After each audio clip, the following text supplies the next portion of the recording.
La semaine dernière, nous avons abordé les raisons pour lesquelles l'argent était indispensable au bonheur. Cette semaine, nous allons aborder concrètement quelles sont les différentes démarches nécessaires pour accéder à la prospérité financière. Bienvenue sur la chaîne Chronique d'un Blédard. C'est parti.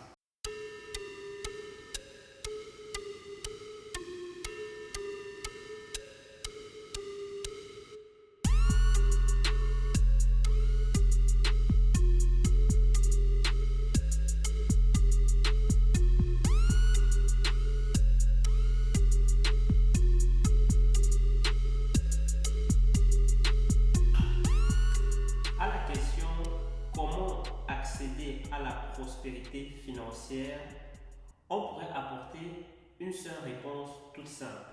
On pourrait répondre tout simplement, la prospérité financière n'est pas quelque chose que l'on pourchasse.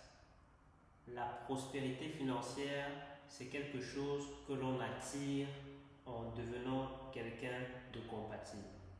Commençons par la première partie de l'affirmation.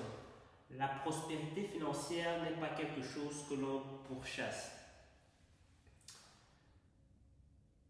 Il y a un monsieur que je suis sur YouTube, entre autres, qui s'appelle Jim Rohn. Et je me rappelle une de ses vidéos où il expliquait que si on est pauvre, la première chose qu'on devrait faire, c'est d'inviter quelqu'un de riche à manger au restaurant. Si on est pauvre, la première chose qu'on devrait faire, c'est inviter quelqu'un de riche à manger au restaurant. Pourquoi est-ce qu'il disait ça? Parce que entre le moment où il prend son entrée et son dessert, il nous aura apporté tellement de valeur sur comment quelqu'un de riche fonctionne. Et donc, cette anecdote m'a poussé à faire une rétro-analyse de qui j'étais dans le passé, quand j'avais des difficultés financières. Et donc, qui est-ce que j'étais dans le passé? Je me rappelle quand on entrait à l'université, j'avais mon meilleur ami et moi. Mon meilleur ami et moi, on n'avait pas d'argent. On dépendait strictement de nos familles. Zéro revenu, nada, zéro. Dans nos rentrées, c'était zéro. Et qu'est-ce qu'on avait décidé qui était le plus important pour nous en sortir à ce moment-là? C'était d'acheter un écran géant. Bon, un écran géant, une grande télévision, quoi. Et pourquoi? Parce qu'on voulait jouer à Mario Kart sur la Wii, la console Wii. C'était stupide. C'était complètement stupide. De toute évidence, nous n'avions aucune idée de l'importance de l'argent à ce moment-là. Au lieu d'investir notre temps à mettre en place des systèmes qui nous permettraient de nous sortir de la condition financière dans laquelle on se trouvait à ce moment-là, nous on pensait à piloter des voitures de course sur la route. Je suppose que si on ne pouvait pas gagner dans la vie réelle, on se disait qu'on pouvait gagner dans la vie virtuelle. Mais voilà, c'est ce qu'on faisait. Quelques temps plus tard, comme si ça ne suffisait pas, on a eu l'ambition d'acheter une table de ping-pong. Donc, on a décidé d'acheter une table de ping-pong pour pouvoir nous divertir. Donc, on n'avait pas de maison, on n'avait rien du tout, on n'avait aucun bien, mais on a décidé d'acheter une table de ping-pong pour nous divertir. Et on l'a fait.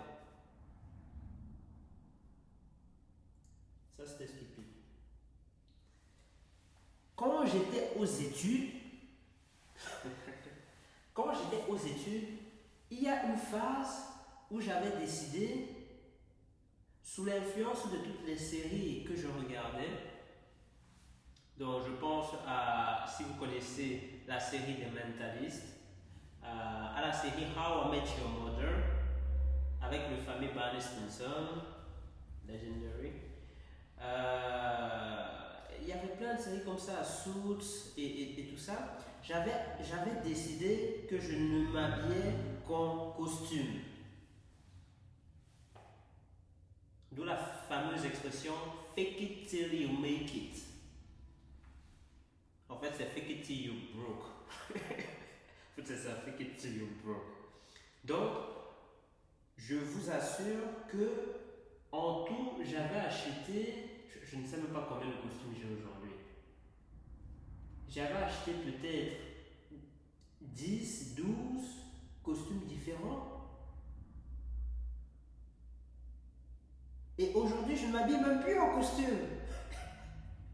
Aujourd'hui, je ne m'habille plus en costume. Aujourd'hui, je ne m'habille en costume que si je vais quelque part où je vais gagner de l'argent. Si je vais voir mon banquier, je m'habille en costume. Non, je m'habille en costume si je vais quelque part où je vais gagner de l'argent ou si c'est pour faire plaisir à ma femme. Là, je m'habille en costume. Mais sinon, non, pas de costume. Si on va quelque part et que je ne suis pas en costume, sache que tu ne me rapportes pas d'argent. C'est la réalité aujourd'hui. Donc, tout ça pour vous dire que à cette période-là de ma vie, je n'étais pas quelqu'un qui était digne d'avoir une quelconque prospérité financière, quelle qu'elle soit. J'étais tout ce qu'il fallait être pour ne jamais avoir accès à la prospérité financière. Et je suis resté pauvre pendant de très très longues années. Et donc, ça c'était pour couvrir la première partie de l'expression la prospérité financière n'est pas quelque chose que l'on pourchasse. Et donc on passe à la deuxième partie de l'expression qui était la prospérité financière est quelque chose qu'on acquiert en devenant quelqu'un de compatible. Et devenir quelqu'un de compatible signifie acquérir le bon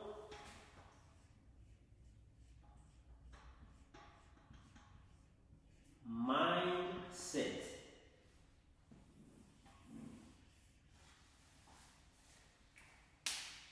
La seule chose, c'est bizarre, hein? Il n'y a qu'une seule chose à faire. La seule chose à faire pour acquérir la prospérité financière, et c'est 100% véridique, c'est acquérir le bon mindset. Une seule chose à faire. Donc, comment accéder à la prospérité financière? Une seule étape, acquérir le bon mindset. Tu acquiers le bon mindset, la prospérité financière vient à toi. Tu vas voir des gens qui disent j'ai envie de devenir millionnaire. Et puis quand tu les observes dans leur vie de tous les jours, ils ne vivent pas comme des millionnaires. Tu vas voir des gens qui disent j'ai envie d'investir. Il y a des gens qui disent ça. Il y a des gens qui disent j'ai envie d'investir. Et puis quand tu les vois dans leur vie de tous les jours, ils n'investissent pas. Ils n'ont pas les caractéristiques d'un investisseur. La réalité, c'est qu'il y a des gens qui ont décidé que donner l'impression de vouloir devenir quelqu'un d'indépendant financièrement était plus important que le devenir. La réalité est que si tu es pauvre aujourd'hui, acquérir et mettre ceci en pratique est probablement la chose la plus difficile que tu auras à faire dans ta vie. Tu n'as même pas idée. Si tu as une résolution bancale, instable, si tu penses que paraître vouloir accéder à la prospérité financière est plus important que y accéder réellement, tu vas échouer à ceci. Ça ne vaut même pas la porte. La porte va juste se refermer dans ta figure. N'essaye même pas. Parce que ceci, tu vas le vivre tous les jours qui te restent à vivre sur cette terre. Il n'y a pas de fin à ceci. Et c'est magnifique. Et donc, pour ne pas rendre cette vidéo trop longue, ça va? On abordera en détail les différentes caractéristiques qui constituent le bon mindset pour avoir accès à la liberté financière. Mais je vais déjà donner l'une de ces caractéristiques. L'une des caractéristiques du mindset des gens qui réussissent dans la vie, c'est de se dire que tout ce qui arrive dans notre vie est de notre faute.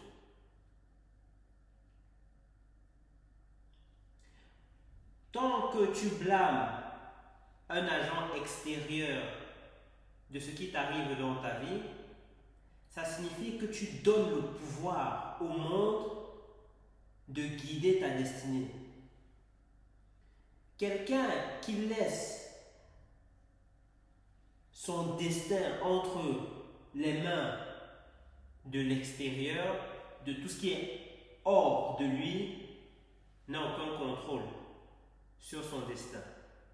Et donc, si quelque chose t'arrive dans la vie, ce n'est pas la faute du gouvernement, ce n'est pas la faute de ton patron, ce n'est pas la faute de ton bailleur, ce n'est pas la faute de ta famille, ce n'est pas la faute de ton époux ou de ton épouse, ce n'est pas la faute de ta race, hein? Ce n'est pas parce que tu es noir, blanc, jaune ou quoi que tu souffres, non, je suis désolé, c'est de ta faute. On va commencer à penser comme ça. Ce n'est pas la faute de l'endroit où tu es né, ce n'est pas la faute du temps. Il y a les gens qui disent « Ah, aujourd'hui il pleut, je ne vais pas sortir faire ce qu'il faut pour m'en sortir. Il fait trop froid, je ne vais pas aller à la salle de sport. Non, ce n'est pas la faute du livreur de journaux qui a oublié de t'apporter le journal aujourd'hui. Tout ce qui t'arrive dans ta vie, c'est de ta faute. Et dès le moment où tu prends le pouvoir au monde et que tu le ramènes en toi, tu es capable de tout. Tu es capable de tout réaliser dans ce monde. Rien ne peut t'arrêter. Et ça, c'est l'une des caractéristiques des gens qui réussissent dans la vie. Donc,